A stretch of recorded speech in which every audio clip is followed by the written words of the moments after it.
ஸ்ரீ போகர் வாழ்வியல் சித்தாந்த மையத்தில் இருக்கும் அனைவருக்கும் வணக்கம். எல்லாரும் எப்படி இருக்கீங்க? சூப்பராக இருக்குங்க.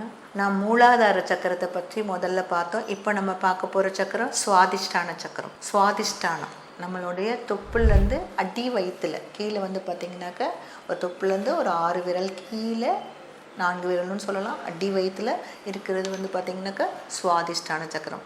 சுவாதிஷ்டானம் நிறைய பேர் சொல்லுவாங்க உயிர் உறையும் இடம்னு சொல்லுவாங்க. சில பேர் உணர்வுகள் உறையும் இடம் அப்படின்னு சொல்லுவாங்க. பஞ்சபூதத்தில் நீர் தத்துவமாக உள்ளது சுவாதிஷ்டான சக்கரம். ஒரு அற்புதமான சக்கரங்க. நம்ம உடம்புல வந்து பார்த்திங்கனாக்கா அண்டத்தில் உள்ளது தான் பிண்டத்தில் உள்ளது. அப்படின்னா என்னங்க, நம்ம நிலத்தம் எப்படி இருக்குது? 1 பங்கு நிலம் 3 பங்கு நீராக இருக்கா? அவ்வளோதான். அதிகமாக எதால் சூழப்பட்டிருக்கு? நீரால் தான். நம்ம உடம்பு எதால் சூழப்பட்டிருக்குங்க? நீரால் தான். அப்போ நீர் தத்துவம் வந்து ரொம்ப ரொம்ப அற்புதம். நீர்னால் தாங்க முதல்ல ஒரு கரு உருவாகிறதும் நீர் தான். வளர்ந்து அது எல்லா விஷயத்துக்கும் அது நீர் இல்லாமல் ஒன்றுமே இல்லைங்க. எல்லாத்துக்கும் நீர் தான். கடைசியில் நம்ம முடிவு ஏற்படும் போது அதை கொண்டு போய் கங்கையில் கலக்கிறதும் அந்த நீரில் தான். ஆரம்பமும் நீர் தான், முடிவும் நீர் தான். அப்போ நீர் தத்துவம் என்பது ரொம்ப ரொம்ப அற்புதமான ஒரு மகத்தான தத்துவம். நீர் தாங்க எல்லாமே. நீர் தான் நமக்குள்ளே எல்லாத்தையும் உள்வாங்குது. நமக்குள்ளேயும் உடம்புல எத்தனை இருக்குது? 3 பங்கு நீராகவும் 1 பங்கு நிலமாக தான் இருக்கிறது. அதனால் நீர் தத்துவம் ஒரு பெரிய சக்கரத்துலேயும் ஒரு பெரிய சக்கரம் அப்படின்னு சொல்லுவாங்க. ஸோ அப்படிப்பட்ட ஒரு அற்புதமான சக்கரம் நீர் சக்கரம். இந்த நீர் சக்கரத்தை ஆளுமை பெறும் கிரகம் எது அப்படின்னு கேட்டிங்கனாக்கா சூரியன். சூரியன் தாங்க. இப்போ சூரியன் என்ன? உற்பத்தி திறன், உருவாக்கும் திறன். நம்மளை வந்து அற்புதமாக ஒரு சூரிய ஒளி இருந்து நம்ம அதில் மூலிமா இருந்தால் தான் நம்மளுடைய பஞ்சபூதம் நல்லா ஆக்டிவேட் ஆகி நம்ம பாடி எனர்ஜியாக மாறும். அப்போ சூரியன்லேருந்து அந்த ரேஸ் ஆரஞ்சு நிறமான ஒளிக்கதிர்கள் வந்து அந்த சுவாதிஷ்டான சக்கரத்தை அப்படியே அடையும். அப்போ சுவாதிஷ்டான சக்கரத்தோட கலர் பார்த்திங்கனாக்கா ஆரஞ்சு நிற ஒளிக்கதிர்கள் உள்ளது. 6 பெட்டல்ஸ்களே உடையது. ஒரு அற்புதமான சக்கரங்க. அவ்வளோ சொல்லலாம். அந்த சுவாதிஷ்டான சக்கரம் வந்து பார்த்திங்கனாக்கா ரொம்ப ரொம்ப அற்புதமான எனர்ஜியான சக்கரங்க. இந்த சக்கரத்துக்கு நல்ல ஆரோக்கியமான நீர் அதிகமாக உள்ள நீர் காய்கறிகள் அதிகமாக கொடுக்கலாங்க. அப்புறம் ஆரஞ்சு நிறம் என்னென்னா வாழைப்பழம், கொஞ்சம் மஞ்சள் நிறம் கலந்துருக்கும், அது கொடுக்கலாம். அதுக்கப்புறம் ஆரஞ்சு கொடுக்கலாங்க, பப்பாளி கொடுக்கலாங்க. ஸோ அந்த மாதிரி கொடுக்குற ஆரஞ்சு நிறமான கேரட்டு இதெல்லாம் நம்ம வந்து உணவாக உட்கொள்ளலாங்க. ஸோ அதுக்கடுத்தது பார்த்திங்கனாக்கா நிறைய நட்ஸ் வகைறாங்க நல்லா கொடுக்கலாம். அப்புறம் வந்து நல்லா சூப் வகைகள் அதிகமாக கொடுக்கலாம். இந்த மாதிரி கீரை வகைகள் அதிகமாக கொடுக்கலாம். இதெல்லாம் சாப்பிடும்போது அந்த நல்ல உடம்புக்கு நீர்ச்சத்து அதிகமாக இருக்கும். வாழைத்தண்டு ஜூஸு, வாழைப்பூ, அப்புறம் வெண்பூசணி ஜூஸு, இந்த மாதிரிலாம் நீங்கள் கொடுக்கும்போது கருவேப்பிலை ஜூஸு இதெல்லாம் கொடுக்கும்போது உங்களுக்கு வந்து நல்லாயிருக்கும். ஸோ இப்போ அது வந்து அது சார்ந்த ஆறுகள்லாம் என்னென்னு பார்த்திங்கனாக்கா நம்மளுடைய கிட்னி பகுதி, நம்மளுடைய என்ன சொல்கிறது அட்னீரல், அதுக்கப்புறம் என்ன இருக்குது இனப்பெருக்க உறுப்புகள், யூட்ரஸ் இதெல்லாம் இருக்குது. ஸோ இப்போ அதெல்லாம் வந்து ஹீட் ஆச்சுன்னா என்ன ஆயிரும்? நமக்கு பாதிப்பு கொடுக்கும் இல்லைங்களா? ஸோ இப்போ அதெல்லாம் இருக்கக்கூடாதுன்னா அந்த சுவாதிஷ்டான சக்கரம் அது ஆல்ரெடி நீர் சக்கரம். அதை சூடேற்றாமல் பார்த்துக்கொள்றதுக்கு நல்ல ஜில்லுன்னு இருக்கிற ஆரோக்கியமான உணவுகளை நம்ம கொடுக்கும்போது அற்புதமாக இருக்குங்க. நிறைய காரம், நிறைய ஸ்பைசி ஃபுட்டு இந்த மாதிரியெல்லாம் நம்ம கொடுக்கக்கூடாது. அதெல்லாம் அவாய்ட் பண்ணணும். அதுக்கப்புறம் நல்ல யோகாங்க. நல்ல யோகா நிறைய முடிஞ்ச வரைக்கும் நல்ல அப்படியே சாந்தம் கொடுக்குற மாதிரி, அப்படியே ரிலாக்ஸேஷன் கொடுக்குற மாதிரி யோகா கொடுக்கலாம். அதுக்கப்புறம் வந்து பட்டர்ஃப்ளை ஆசனா அது கொடுக்கலாம். புஜங்க ஆசனா, சசாங்க ஆசனா இதெல்லாம் கொடுக்கலாம். அதுக்கப்புறம் நீங்கள் முடிஞ்ச வரைக்கும் உங்களுக்கு டைம் கிடைக்கும் போதெல்லாம் இப்போ எங்கேனா கடற்கரை ஓரத்தில் இருக்கீங்கன்னா வாரத்துக்கு 1 நாள் 2 நாள் போய் கடலில் போய் நல்லா அப்படியே ஒரு ஆழம் கம்மியாக இருக்கிற இடத்துல நல்லா முன்னாடியே போய் நல்லா அதில் விளையாடுங்க. அப்படியே உடம்புல இருக்க அப்படியே அந்த ஹீட்டெல்லாம் குறைய ஆரம்பிக்கும். அருவியில் போய் குளிங்க. ஃபால்ஸில் நல்லா போய் குளிக்கும்போது நல்ல பாடி ரொம்ப ஹீட் குறைய ஆரம்பிக்கும். அதுக்கப்புறம் ஆற்றுல போய் குளிங்க, குளத்துல போய் குளிங்க. ஸோ அந்த மாதிரி இடத்துலலாம் போய் குளிக்க ஆரம்பிங்க. ரொம்ப ரொம்ப பாடி கூலிங்காக மாறும். வீட்டில் இல்லைங்க, எதுவுமே வசதி இல்லைங்க, என்னங்க பண்ணலாம், நல்ல ஒரு டப்பு மாதிரி ஒன்று வாங்கி நல்லா இடுப்பு நல்லா உட்கார வச்சு நல்லா அடி வயிற்றில் நல்லா நனையிற மாதிரி குடிங்க. அதுக்கும் வளைங்க இல்லையா, ஒரு டர்க்கி டவலை நினச்சி வச்சு நல்லா ஈரத்தோடு கட்டிக்கோங்க. அடிவயில் எந்த அளவுக்கு குளிர்ச்சி அடையுதோ அந்த அளவுக்கு உங்களுடைய அந்த இடம் வந்து நல்லா குளிர்ச்சியாக இருக்குங்க. இப்போ குளிக்கும்போது அது சுவாதிஷ்டான சக்கரம் எனர்ஜியாக மாறுங்க. ஸோ இதெல்லாம் நீங்கள் ஃபாலோ பண்ணிட்டு வாங்க. ரொம்ப ரொம்ப அற்புதமாக இருக்கும். ஸோ இதெல்லாம் ஓகேங்க. மனதால் எப்படிங்க பாதிக்குது அப்படின்னு கேட்டிங்கனாக்கா நம்மளுக்கு வந்து மெயினாக பார்த்திங்கன்னா பயங்க. எதுக்கு எடுத்தாலும் பயம். ஒரு ஃபோன் வந்துச்சுன்னா கூட பயந்துடுறோம். நினச்சி உட்காந்தா பயம், நின்றா பயம், எதுக்கு எடுத்தாலும் பயம். குழந்தைங்களுக்கு எதானா பயம், ஒரு தொழிலில் ப்ராப்ளம் வந்தால் பயம், இது நடந்துருமோ அது ஆயிருமோ இது ஆயிருமோன்னு எதுக்கு எடுத்தாலும் பயம். ஃபஸ்ட்டு அந்த பயம் போகணும். ஆனால் மெயினான பயம் என்ன சொல்கிறாங்க சுவாதிஷ்டான சக்கரம்னா மரண பயத்தை சொல்கிறாங்க.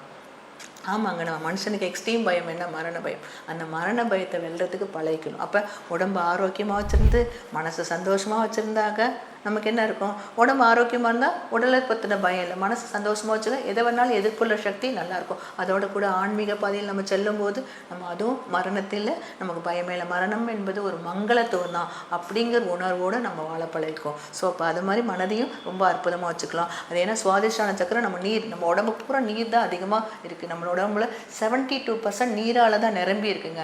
அவ்வளோ அற்புதமான அந்த நீர் சக்தி பார்த்திங்கனாக்கா கர்மாவில் நல்லா அடிக்ட் ஆகுதுங்க. எப்படிப்பட்ட கர்மா அப்படின்னு கேட்டிங்கனாக்கா என்னென்னா சஞ்சித கர்மா, பிராரப்த கர்மா, ஆகாமிய கர்மா. சஞ்சித கர்மா அப்படின்னா என்னது, ஜென்ம ஜென்மா நம்ம ஒரு செல்ல ஆரம்பித்து நம்ம ஒரு அறிவில் ஆரம்பித்து, ஒரு அறிவில் எத்தனை இருக்குங்க, செடி கொடியிலே பார்த்திங்கன்னா எத்தனை வெரைட்டி, அந்த மாதிரி அதில் எத்தனை வெரைட்டியாக நம்ம பிறப்பெடுத்துருக்கோம். ரெண்டாவது அறிவில் ஊருணும், அதில் எத்தனை வெரைட்டியாக பிறப்பெடுத்துறோம். மூணாவது அறிவில் அப்படியே ஊர்ந்து போகிறதுலேயே ரெக்க முடிச்ச மாதிரி இருக்கிறது, அந்த இதில் எத்தனை பிறப்பெடுத்திருப்போம். நாலாவது அறிவாக பறவைகள், அதில் எவ்வளோ வெரைட்டியாக நம்ம பிறந்திருப்போம் பாருங்கள். அதே மாதிரி ஐந்தாவது அறிவு விலங்கினம், விலங்கினத்துலேயும் எத்தனை வகையாக நம்ம பிறந்து அப்படியே 85 லட்சமாக நம்ம பிறந்து அடுத்த மனிதன். எல்லா பிறப்பும் பிறந்தெழுத்தேனே எம்பெருமானேன் அப்படின்னு சொல்லுவாங்க. ஸோ அந்த மாதிரி எல்லாத்துலேயும் வந்து கடைசியில் மனிதனாக பிறந்தும் எத்தனை பர்த் எடுத்துகிட்டு இருக்கோம். சில பேரை பார்த்தா அங்கே பார்த்த மாதிரி இருக்குது, இங்கே பார்த்த மாதிரி இருக்குது, இவங்க அண்ணன் மாதிரி இருக்குது, இவங்க அப்பா மாதிரி இருக்காங்க, இவங்க அக்கா மாதிரி இருக்காங்க அப்படின்னு நமக்குள்ளே ஒரு தோணுது பார்த்தீங்களா. அப்போ அத்தனை பர்த்தும் நம்ம எடுத்திருக்கோம். ஸோ அப்போ பிறப்பில் நம்பிக்கை இருக்கவங்களுக்கு இது உண்மையான விஷயம். ஸோ அந்த மாதிரி இத்தனை பிறப்பும் எடுத்திருக்கோம். அப்போ சஞ்சித கர்மா அப்படிங்கிறது ஜென்ம ஜென்மமாக நம்ம எடுத்துகிட்டு வந்தது. அப்போ எல்லா உணர்வும் இருக்கும், விலங்கின பதிவும் நமக்குள்ளே இருக்கும், பறவையோட பழுவு இருக்கும், புழு பூச்சியோட பதிவும் நமக்குள்ளே இருக்கும், மரம் செடி கொடிகளோட பதிவும் நமக்குள்ளே இருக்குங்க. ஏன்னா எடுத்துகிட்டு வந்தது எல்லாமே நமக்குள்ளே தான் இருக்குது, அது ஆன்மாவோட தான் பதிவாக இருக்குது. அடுத்தது பிராரப்த கர்மா. நமக்கு வந்து பிராரப்தம்னா என்னது, நம்ம தாய் தந்தை நம்ம கருவில் வந்து 10 மாதம் வந்து அவங்க இதில் கருவில் வந்து அந்த ஆன்மா வந்து குடியிருக்கு, அதுக்கு என்ன தாய் தந்தை, அதுதான் பிராரப்த கர்மா. அவங்களுடைய கர்மாவும் நமக்கு வந்து சேருது. எப்படி வந்து சேருது அப்படின்னு கேட்டிங்கன்னா, நம்மளுடைய அம்மாவோட தாத்தா பாட்டியோட 7 ஜென்ம கர்மா, அப்பாவோட தாத்தா பாட்டியோட 7 தலைமுறையோ 7 ஜென்ம கர்மாவும் வந்து சேருது பாருங்கள். அந்த கருவில் உருவாகிற அந்த 10 மாதம் அதை குடியிருக்கிறதுக்கே இத்தனை கர்மாவை நம்ம அனுபவிக்க வேண்டியது, அது பிராரப்த கர்மா அப்படின்னு சொல்கிறாங்க. அதுவும் மாற்ற முடியாது, சஞ்சிதமும் நம்ம எடுத்துகிட்டு வந்தோம் அதுவும் மாற்ற முடியாது, 2 கர்மம் மாற்ற முடியாது. ஆனால் ஆக்காமிய கர்மம் யார் கையில் இருக்குங்க, நம்ம கையில் இருக்குங்க அந்த ஆக்காமிய கர்மம். அது என்னது, இப்போ அட் ப்ரெசன்ட் நம்ம வாழ்ந்துட்டு இருக்கிறதுங்க, சின்னதுலேருந்து நம்ம வாழ்ந்துட்டு பால பருவத்தில் குழந்தை பருவத்துலேருந்து நல்ல வழிகாட்டுதலோட நல்ல குருவோட வழிகாட்டுதலோட வாழும்போது நம்ம நல்ல பாதையில் உணர்ந்து நல்ல உணவு முறைகள், ஆரோக்கியமான அப்படியே உணவு முறைகள் இதெல்லாம் வாழ்ந்து நல்ல லைஃப்பை பாசிட்டிவாக வாழும் போது அது என்னது ஆக்காமியமாக மாறுகிறது. ஆக்காமிய கர்மம்னா அட் ப்ரெசன்ட் நம்மளை நல்லா வச்சுக்கிட்டு நல்ல தியானம் யோகம் நம்ம செய்யறது நல்லது எது தப்பு எது நல்ல மனநிலை இந்த மாதிரி வாழும்போது தன்னை உணர்ந்து அறிதல் ஞானம் அப்படின்னு சொல்லுவாங்க. ஸோ அப்போ அது அப்படியே நல்லா அப்படியே அதோடு அறிந்தறிந்து அப்படியே வாழ்க்கையை நம்ம அடுத்த லெவலுக்கு கொண்டு போகும்போது எப்படி இருக்குன்னா மனம் உடம்பு சந்தோஷமாகும், டிட்டாச்மெண்ட்லாம் கம்மியாகும், எல்லாத்தையும் அக்செப்ட் பண்ணிக்கும். கிடைச்சா சந்தோஷங்க, கிடைக்கலையே ரொம்ப சந்தோஷம், பார்த்தா சந்தோஷங்க, பார்க்கலே ரொம்ப சந்தோஷம் அப்படின்னு சொல்லிட்டு என்ன பண்ணுவோம், எல்லாமே அனுபவிப்போம், எல்லாத்தையும் அனுபவிப்போம். ஆனால் என்ன பண்ணுவோம், கிடைச்சாலும் சந்தோஷப்படுவோம், பெரிய பங்களாவிலையும் வாழ்றதுக்கு நம்ம மனசு நம்ம வாழ முடியும், சின்ன இதில் போனாலும் நம்மளால் வாழ முடியும் அப்படிங்கிற மனத்துக்கு வந்துடும். எது கிடைச்சாலும் ரொம்ப ஹாப்பியாக எடுத்துக்கும், கிடைக்கலனாலும் அதையும் ஹாப்பியாக எடுத்துக்கும். நம்ம லைஃப் பரமபத வாழ்க்கை மாதிரி ஒரு நேரம் அப்படியே ஏணியில் சல்லுன்னு ஏறிடுவோங்க. அது அந்த டைமும் நம்ம வந்து ரொம்ப ஓவராக மமதியில் இருக்கக்கூடாது. ஒரு டைமில் பார்த்திங்கன்னா பாம்பு சல்லுன்னு இறங்கணும், அந்த டைமில் ரொம்ப பயத்தோட துக்கத்தில் இருக்கக்கூடாது. ரெண்டையும் பேலன்ஸ் பார்த்துக்கிட்டு ஒரு தடவை சின்ன ஏணி ஏறும், ஒரு தடவை சின்ன பாம்பு, அப்படியே ஏற தான் அந்த இறைவனை அடைவான்னு நமக்கு அழகாக ஒரு விளையாட்டே வாழ்க்கையே ஒரு விளையாட்டுன்னு சொல்லி கொடுத்துருக்காங்க. அந்த மாதிரி நம்மளை பேலன்ஸ் பண்ணி நம்மளை அப்படியே செதுக்கி செதுக்கி செதுக்கி அற்புதமாக போகும்போது நம்ம வாழ்க்கை மிக மிக அற்புதமாக இருக்கும். அப்போ ஆக்காமயத்தில் பாசிட்டிவாக வாழ வாழ நம்மளோட சஞ்சீதத்தில் என்னென்னலாம் நம்ம தப்பு பண்ணியிருக்கோம் கொண்டு வந்தது, தாய் தந்தையரோட பூர்வ புண்ணியத்தில் யாரெல்லாம் நல்லது செஞ்சுருக்காங்க கெட்ட செஞ்சுருக்காங்களோ அது எல்லாமே குறைஞ்சி நல்ல கர்மா மட்டும் வளர்ந்து அப்புறம் நாம் இந்த ஆக்காமயத்தில் சூப்பராக வாழும் போது இந்த கர்மாவும் சேர்ந்து நம்ம வாழ்க்கை மிக மிக அற்புதமாகும், ஆனந்தமாக மாறும். அப்போ இறைவன் என்னது, நம்ம மனிதன் என்னவாக மாறலாம், மனிதன் இறைவனாக மாறலாம். அப்படி ஒரு தத்துவத்தை உரிய ஒரு அற்புதமான சக்கரம் தாங்க இது. நம்ம 3 கர்மாவிலையும் படிப்படியாக நம்ம குறைஞ்சி நம்ம வாழ்க்கை யார் கையில், நம்ம கையில். நான் தப்பு பண்ணால் இந்த உடம்புக்கு, இந்த உடம்பு தான் நம்மளுக்கு இந்த குடியிருக்கிறதுக்கு, இந்த ஆன்மா குடியிருக்கிறதுக்கு ஒரு அற்புதமான வீடுங்க. இந்த வீடை நம்ம என்ன பண்ணணும், அற்புதமாக பேணி காக்கணும்.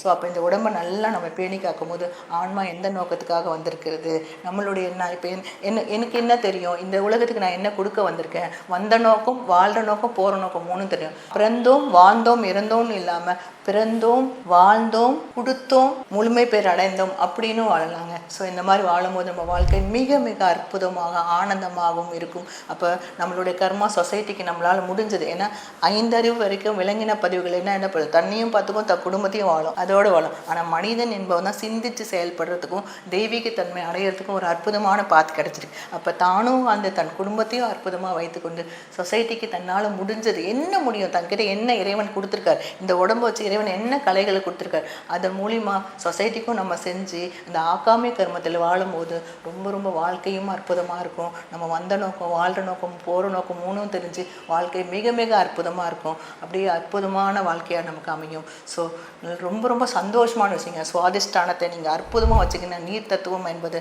மிக மிக அற்புதம். நீர் தான் எல்லாமே உங்களுக்கே தெரியும். அந்த நீர் தத்துவத்தை அற்புதமாக வைத்துக்கொள்ளும் போது நம்ம வாழ்க்கையும் மிக அற்புதமாக மாறும். நம்ம அடுத்த வீடியோவில் மணிப்புரக சக்கரத்தை பற்றி ஒரு அற்புதமான விஷயமா பார்க்கலாங்க. அனைவருக்கும் நன்றி, வணக்கம்.